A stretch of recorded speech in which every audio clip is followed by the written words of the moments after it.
Our next inductee, born and raised in Forsyth. Growing up, he played all kinds of sports. Baseball with the neighborhood teams, football, good enough to develop quarterback skills, but basketball was his true love. And he turned that ability into a star member of the Hubbard High School Tigers, playing at the gym over that way, wasn't it, Harold? Right over that way was where he started. He averaged over 30 points a game, and there were no three-point shots back when Harold was playing. You earned every one of those 30 points. Not once in his high school career, it is told, did he ever score less than 14. He was unstoppable, never faced a defense he couldn't beat. His sweet shot elevated him above the opposition every time he set foot on the court. And tonight, he calls game as we welcome him into the Monroe County Sports Hall of Fame, Harold Gantt.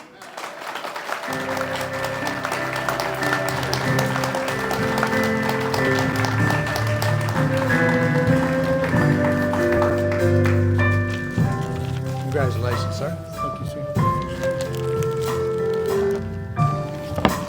Oh, boy.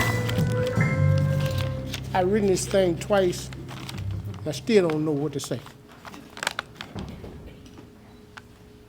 I would like to thank everyone of the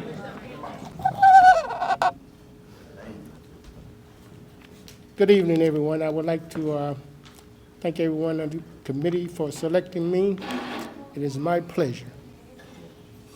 I'm going to go back a little bit because we didn't have all those cameras and pictures and things in my day. And we were mad with Mr. Hubbard for bringing us our first basketball coach, Mr. James Love, which was about this tall. But he had a competitive spirit, and we initiated him. Everybody know Manor Zellum, Pepe's father, Ralph Battle, 6'8", 250. We knocked Coach Love's teeth out. We broke his foot. And the next day, he was back there again. So we said, guys, I think we got a good one here.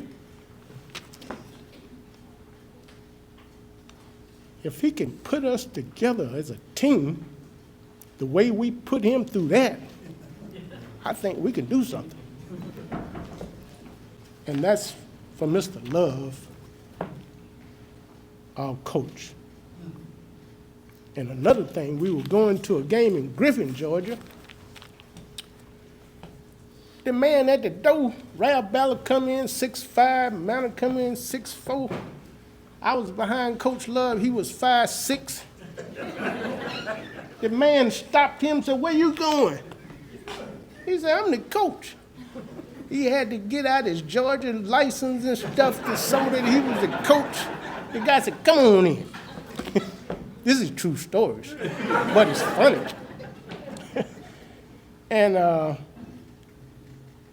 I'm talking about basketball since everybody want to know who the GOAT is. There's only one GOAT. Everybody else is pretenders, want to be Madison Avenue moneymakers, which no problem with that, but the truth is the truth. I'm gonna give you a few little things. I'm not gonna hold you too long with these numbers and old folks, but my GOAT is Mr. William Felton Russell. College championship 1955 and 56. Olympic gold medal 1956.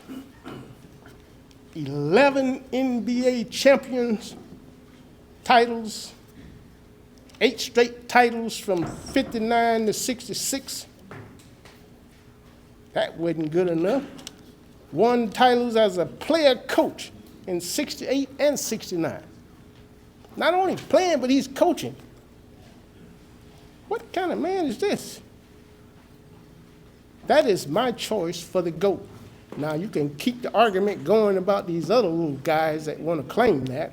We'll finish that outside. I'm going to go on to courage. 1966 NCAA basketball championship. Mr. Don Haskins, Texas Western Miners, going up against Mr. Adolph Rump and the mighty Kentucky Wildcats. And that little slickhead boy that played for the Lakers, everybody liked him. What was his name? Pat Riley. Now, Don Haskins, as a coach, he had the courage to play his best players, which happened to be all black. Kentucky team was all white.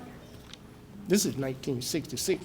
Kentucky wasn't coming down there in Roebuck to get that boy from down there that went up there. They wasn't even coming down there. But anyway, Mr. Haskins, I know he didn't get invited to very many parties after that. But he went on and spanked the mighty Kentucky Wildcats 72-65 with 5 black starters for the first time in the history of NCAA college basketball. Times are changing. In 2007, the Naismith Basketball Hall of Fame inducted the entire team of the Texas Western Miners into the Hall of Fame.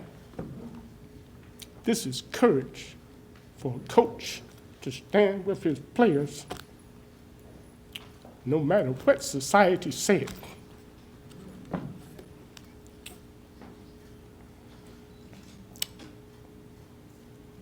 Thank you, Mr. Don Haskins. You don't know what you did, but you did a wonderful thing for this country and the world. Basketball is all over the world now. Nobody worries about what color you are or what nation you come from now. They don't even care about that. Because look at the NBA. I said, well, am I in Europe playing now or what?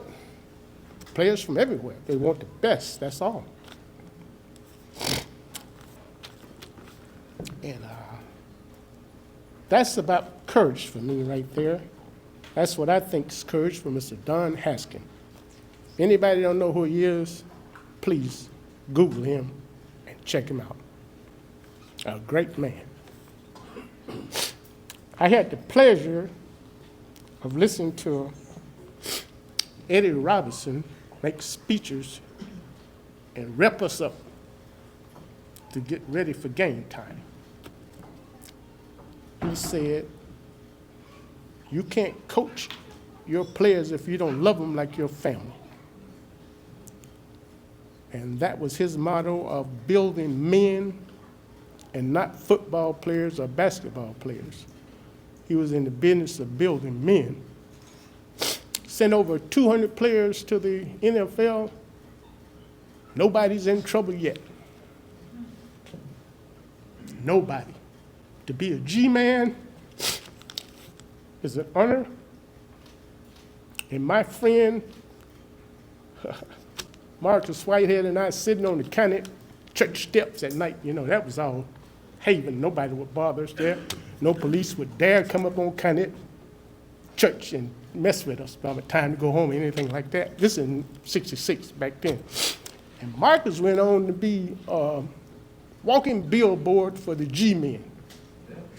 If you ever met him, I'm sure you heard him.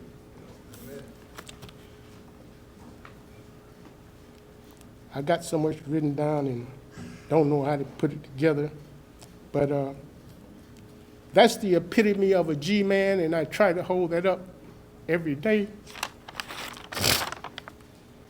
And I'm not going to hold you guys long about that. And once again, thank you. Excuse me. One more thing. I can't come up here talking about basketball without talking about the Wizard of the West, Mr. John Wooden. He has the pyramid of life for living. I'm not going to exaggerate on it. Just go home and Google it, and please read it for life. Thank you very much.